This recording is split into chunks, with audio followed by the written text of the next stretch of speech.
Ito mga idol, may ipaprank pala tayo ngayon. Andito pala kami sa merkado ng Dumaguete. So ipaprank natin yung kapatid ko na nagtrabaho doon sa May Mall. So andito na tayo mga idol. Ito yung May Mall na tinatawag nilang May Mall. Dito nagtrabaho yung kapatid ko. Hello, subukan natin i-prank kung makikilala nila tayo.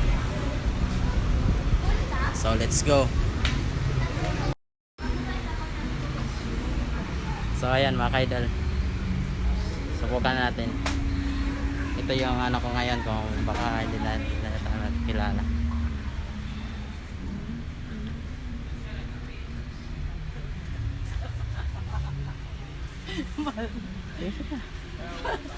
Palpak. Palpak yung katawa na yun. Nakikilala tayo kagad eh. Palpak? Palpak plano? Dito pala nagtrabaho yung kapatid ko. Dito sa May Mall. Palpak plano? Panday. Huwag lang to na ko na. Saan nagiging daw? Dito, pinaka... Lalo nga na yung mga bulang ako kasi po. So palpak yung prank natin sa kapatid ko. Wala tayong magawa. Tumatalon yung dugo ni Ronan eh. Kaya Wala. nakikilala agad ako eh. Ang dami lang binibenta dito, halo-halo.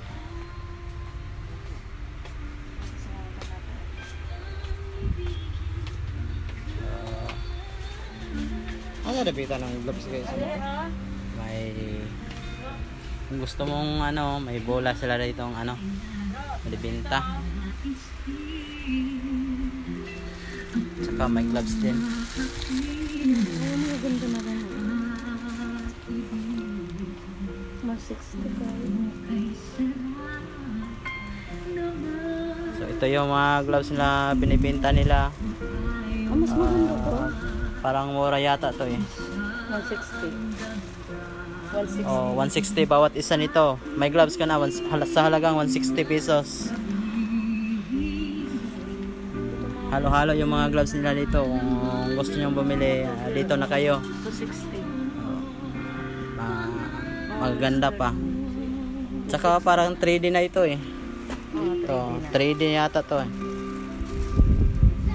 3D na siya. Gayang-gaya sa gloves natin na